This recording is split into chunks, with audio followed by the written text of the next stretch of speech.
గత 10 సంవత్సరాల కాలాన్ని ప్రజలు మళ్ళీ ఇప్పుడు తిరిగి గుర్తు చేసుకోవాల్సిన పరిస్థితి ప్రారంభమైంది. ఎందుకనంటే కేసీఆర్ గారు ఉన్నన్ని రోజులు ఇంటి దగ్గర ఉన్న ముసలవ్వ కానీ తాత కానీ ప్రతి ఒక్కరు ఎవరు కానీ సంతోషంగా జీవించడం జరిగినది. ఈ కాంగ్రెస్ ప్రభుత్వం ఏర్పడిన నాటి నుంచి ఏ ఒక్కరు కూడా ప్రజలు ఎవరు సంతోషంగా లేరని చెప్పవచ్చు. ఎందుకంటే ఉదాహరణకు రైతులను తీసుకుంటే రైతు బంధు కానీ రైతు రుణమాఫీ కానీ కేసీఆర్ గారు ఉన్నప్పుడు సకాలంలో చేసి రైతును సంతోషపరిచినారు. ఈ కాంగ్రెస్ గవర్నమెంట్లో కనీసం యూరియా బస్తాలు కూడా లేకుండా కొరత మొన్న స్థానికంగా చూసాం మేము మా కళ్ళతో.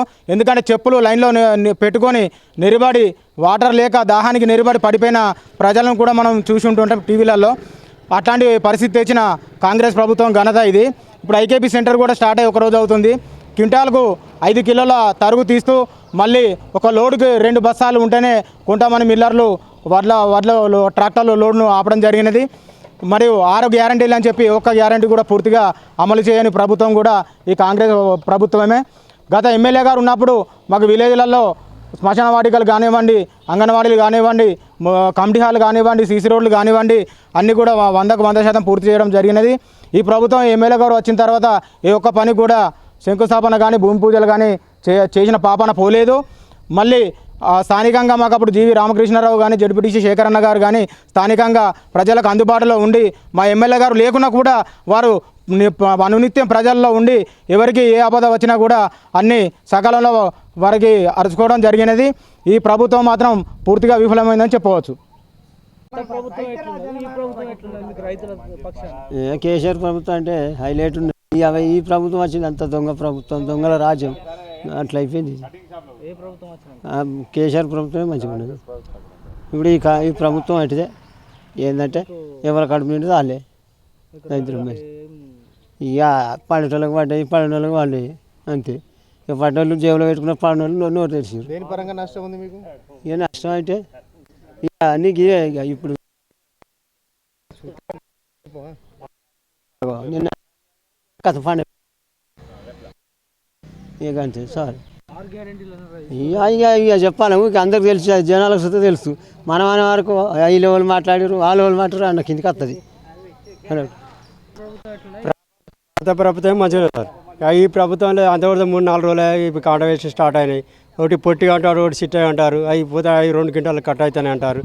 మరి మేము చేసేది గిదే బురద పని, మేము చేసేది ఏం లేదు. అది ఇప్పుడు బస్సులు ఫ్రీ అని ఒక ఆడలకు ఫ్రీ పడుతుంది. 6 గ్యారంటీలు అయితే మాత్రం 3 గ్యారంటీలు 4 గ్యారంటీలు పక్కా అయినాయి. మిగతా వారికి గ్యారంటీ ఏది లేదు సార్. కాకపోతే మమ్మల్ని ఏ ప్రభుత్వం అయినా మంచిగా, ఆ ప్రభుత్వం అయినా మంచిగా ఉన్నది. ఏది కేసీఆర్ ప్రభుత్వం మంచిగా ఉన్నది.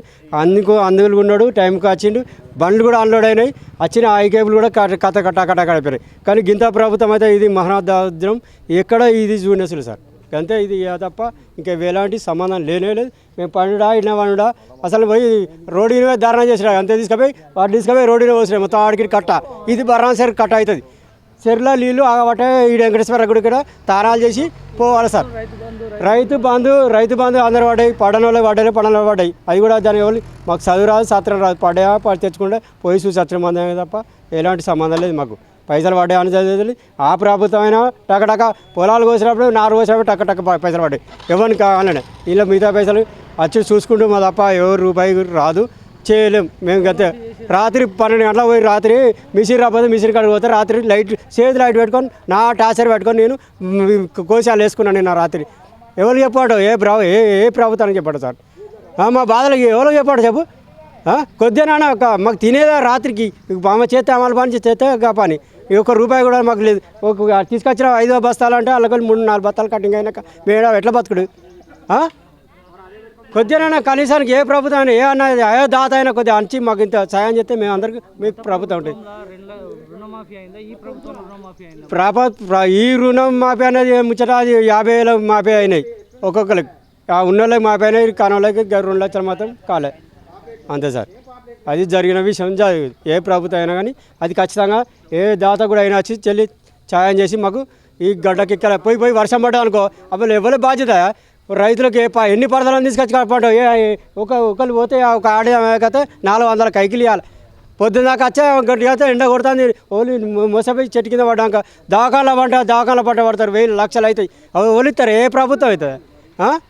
కనీసానికి ఒక పైసలు పెట్టిన పోనీ అన్లోడ్ చేయడానికి సరే 40కి 2 కిలోల పెడతాం, ఇంకా మళ్ళీ ఇంకా 2 బస్తాలు ఎక్స్ట్రా అనబట్టి అట్లా ఉన్న ట్రాక్టర్లు కూడా పెడతలేరా మాకు.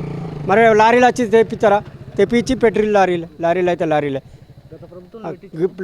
గత ప్రభుత్వం టకటక పోయినాయి, అన్లోడ్ అయినాయి, కొద్ది వడ్లు అయినా పోలేదు సార్. ఒక బండి ఆగలే, మరి అటు ఓడి టచ్డే. అయినా గిట్లా అయినాక ఏం చేస్తారు? ఒక్కొక్క ట్రాక్టర్ దున్నడానికి 7,000 రూపాయలు, అటు నాటేసడానికి 500, మందు బస్తా కంటే 1,200, ఊరే బతాక 450. దొరకనప్పుడు పిచ్చర్లు లెక్క మానకొరకడ కావాలి కాసినాం. గేట్ల ముంగట పిచ్చర్లు లెక్క పోయి ఆధార్ కార్డు పెట్టి చూస్తేనే మా ఊరే బత ఇచ్చిండు. ఇప్పుడు ఇంత ద్రౌర్జం అయితే ఏ రోజులే నేను ఇప్పటివరకు అయితే ఈ ప్రభుత్వంలో ఈ మందు బత్తల కోచితే మొన్న ఒక్కొక్కరు పని ఇచ్చిపెట్టి ఒక్కొక్క 500-1000 రూపాయల కైకిలు ఇచ్చిపెట్టి పిచ్చర్లు లెక్క పోయి నిలవడం తెలుసా? ఏ ప్రభుత్వం వచ్చిందా? రోడ్ల మీద పిచ్చర్లు లెక్క పోయి గేట్ల ముంగడ కావాలి కాసినాం. ఊరే బత్తలు లాస్ట్కి వచ్చినాక ఎండిపోయి ఈయన ముంగట వారి మందు బత్తలు స్టాక్ చేస్తాడు, ఆపేస్తాడు. పోయిన బండ్లను అక్కడనే ఆపుతారు. ఎందుకంటే 40 ఎమ్మెల్యే సాబ్ వచ్చినప్పుడు 40 కిలోల 600-500 పెట్టమన్నాడు. మేము 42 పెడతాను. పెట్టినా ఆడికి వెనక దించుకోవడం లేదు. ఈ అడ్లు మంచిగా లేవంటాడు, మొత్తం అడ్లు డ్యామేజ్ అంటాడు. మరి అట్ట పడినప్పుడు ఈ సీడీ ఇచ్చినోడు ఎందుకొరకు ఇచ్చిండాడు? మరి ఆ సీడీ ఇవ్వకపోతే మేము పెట్టబోతుంది కదా. ఈ అడ్లు నాకు అడ్లే అద్దు అంటాడు. రాత్రి అనుకుంటా పగలనుకుంటా మీ అడ్లు వండియాలి, బురద తినుకుంటా బురద కక్కేయకుండా. ఇప్పుడు వచ్చినాక వీడు మాకు అడ్లద్దు అంటాడు.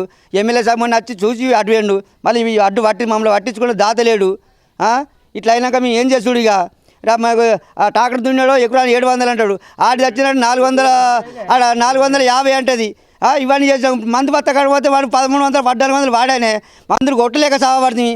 ఎకరాన 4-5 ట్రాక్టర్లు వెళ్ళేది, 2 ట్రాక్టర్లతో వెళ్తారు. ఇవన్నీ ఏం చేస్తాడు? మేము గంగల పడ గోదట్లో కొట్టి అడ్డు పట్టించుకుంటే దాతలేడు.